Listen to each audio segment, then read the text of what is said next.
You see, the thing about Eze is I get the feeling that is a man that knows what he wants.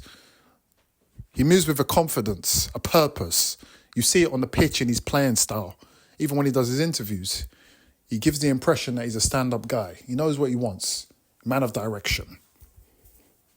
So when there was talks about him going down the road and wanting to go down the road, that didn't sit well with me. It wasn't really making sense. It wasn't adding up.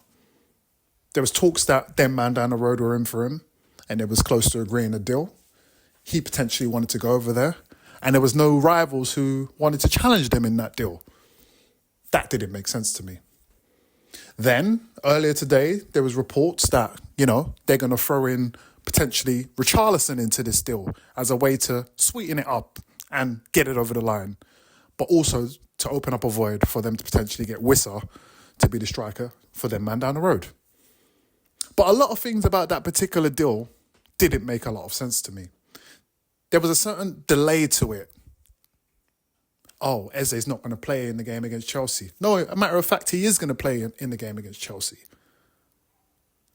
Then the Crystal Palace manager comes out and says, don't believe everything that you hear in the papers. Everything that you read in the media or hear in the media is not always legit. Question your sources. That's what the manager said.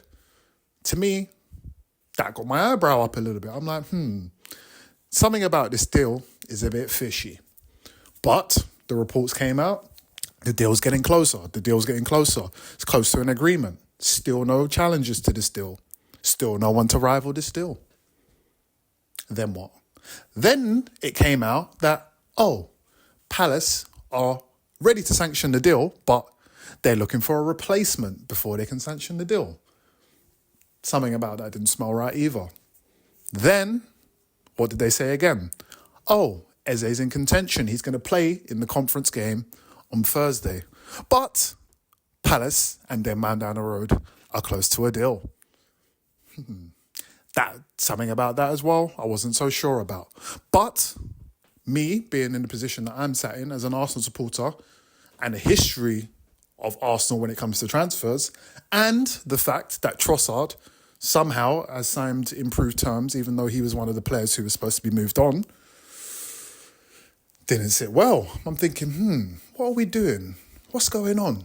Especially given that my club, Arsenal, was supposed to be in for Eze. Earlier in the summer, there was talks that, yes, we were after him. And then the talks kind of changed to that. Then the talks kind of changed that, Arsenal need to get rid of certain players. And then once they get rid of players, then they potentially may look into an Eze. But Tottenham was in the mix. And Tottenham were making them strides. I even mentioned their name. How dare I? But then, earlier today, news broke. Kai Havertz is injured. Knee injury, and is going to be out for a prolonged period of time. Interesting. Speedy recovery, Kai Havertz. Great service. Thumbs up from me. Then all of a sudden, who's in the picture? Who's in the picture? Who is in the picture?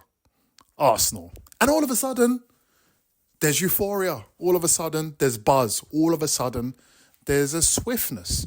And then within maybe 1 hour of the news breaking that Arsenal are looking into this deal, somehow the deal's agreed. How convenient.